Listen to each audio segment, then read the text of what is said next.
এমন টাটকা লাউ শাক দেখলে লোভ কি সামলানো যায়? যেমন চিন্তা তেমন কাজ। বানিয়ে নিলাম লাউ শাকের চচ্চড়ি।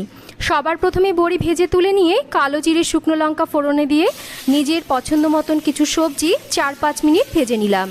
এবার কেটে ধুয়ে নেওয়া লাউ শাক একে একে লবণ, হলুদ গুঁড়ো আর স্বাদ মতন মিষ্টি দিয়ে শাকটাকে 4-5 মিনিট সবজির সাথে এইভাবে নাড়াচাড়া করে নিলাম। এবার গ্যাসের ফ্লেম একদম কমিয়ে দিয়ে ঢাকা চাপা দিয়ে সবজি আর শাক নরম করে নেব। তারপর এর মধ্যে দিয়ে দেব একটা স্পেশাল মশলা, এটা কিন্তু মনে রাখবেন।